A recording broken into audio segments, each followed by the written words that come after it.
Avant de recevoir nos deux derniers invités donc de cette émission, nous allons écouter, on va revenir sur la tournée de la Malagasy Gospel, donc de Madagascar. Ils étaient à Chambord il y a quelques jours, donc à Chambord-Saint-André. Je vous propose d'écouter une de leurs prestations.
De bons moments, de vrais moments d'émotion qu'ont partagé plusieurs publics de la Réunion lors du passage donc de la Malagasy Gospel. Je rappelle donc que ces enfants de Madagascar qui sont dans une école et qui apprennent bien sûr la vie, mais qui apprennent aussi à chanter, seront en tournée pendant un mois donc en Espagne. On espère qu'on aura l'occasion de les revoir en tout cas à l'île de la Réunion. Pour l'heure, nous on va parler livres. Achète un livre pays, ça sera le 21 avril et c'est dans Gadiam Réunionnais.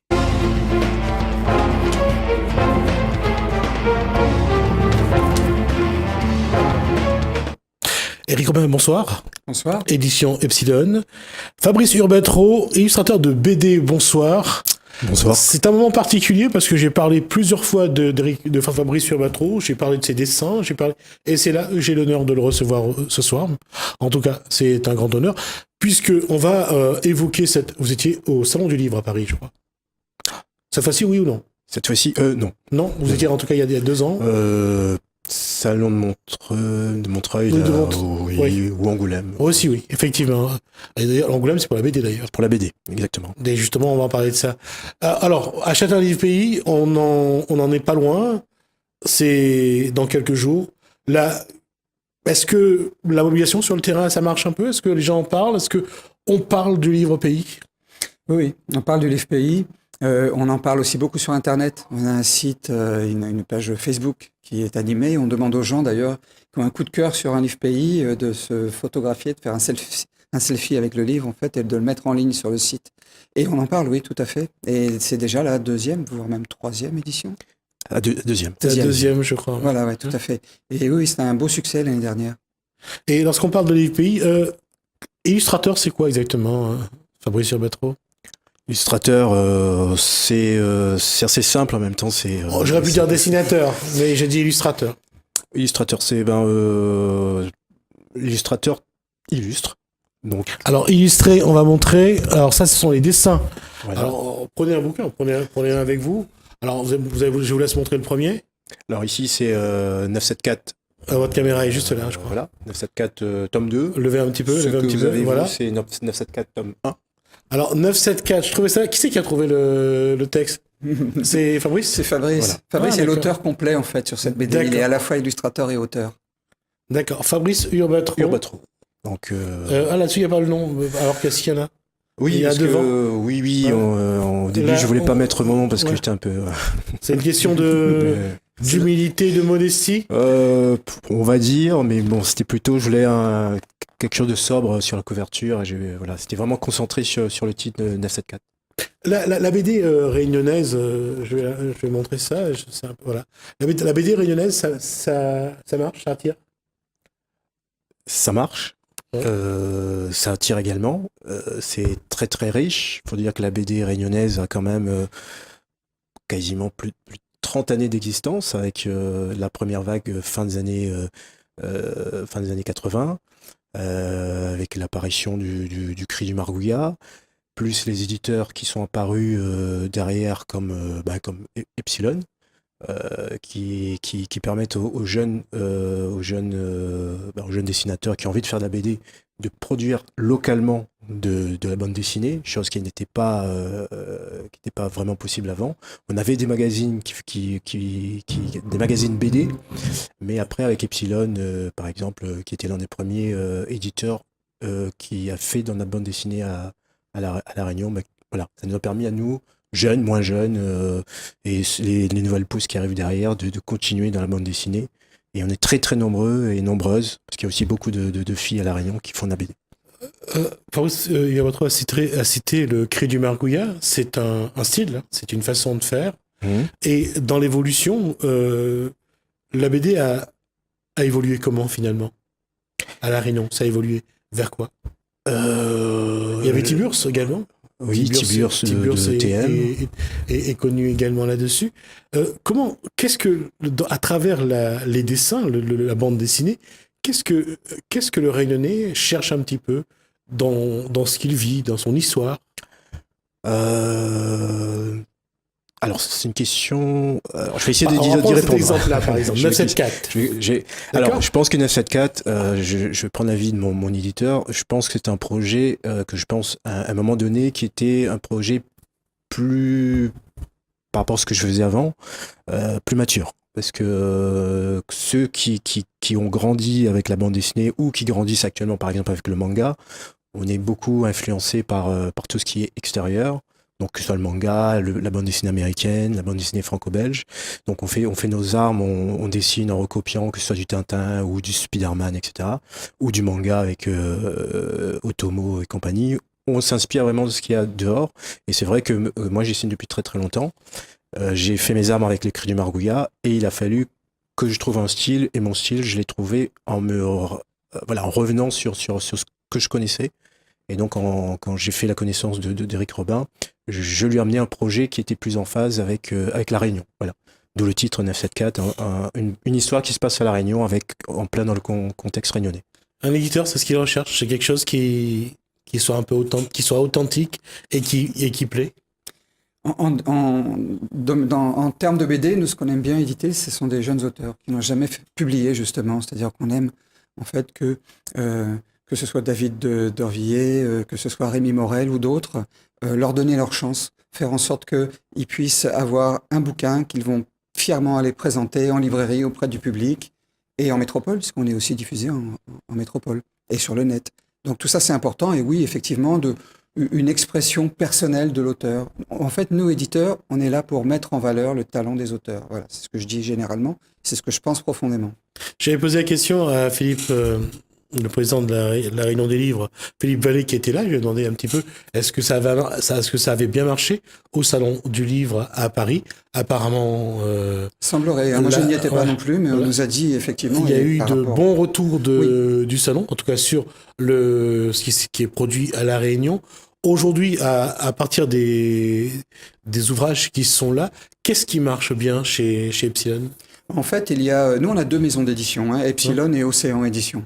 Ce qui marche bien, à vrai dire, on ne peut pas le savoir à l'avance. Et c'est tout le charme du métier. C'est-à-dire qu'on va investir du temps, de l'énergie, de l'argent sur un projet et puis on va espérer que ce soit celui qui plaise. D'accord. Parfois même, on se dit, on va faire celui-là, même si on sait qu'il pourra rester éventuellement confidentiel. C'est un tout, en fait. Si vous voulez, un catalogue d'éditeurs, c'est un tout.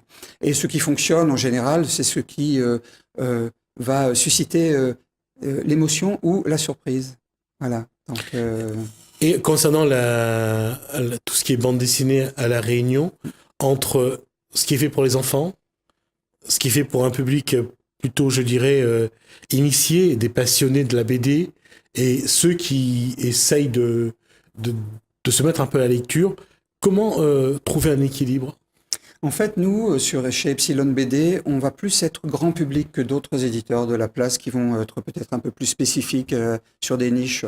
Nous, on est vraiment grand public. Nos BD, a priori, sont lisibles par tout public. C'est très franco-belge, finalement, dans l'esprit. Et surtout, moi, ce qui m'intéresse, c'est vraiment que l'auteur puisse s'exprimer et aller faire être sur le papier ce qu'il a à dire. Voilà. C'est très franco-belge. Tout à l'heure, Fabrice Févatreau faisait une comparaison entre Tintin et Spider-Man. Tintin, c'est, j'allais dire, la BD au sens où Hergé racontait vraiment une histoire, alors que quand on regarde les comics américains, tout ce qui est Marvel, c'était plus dans...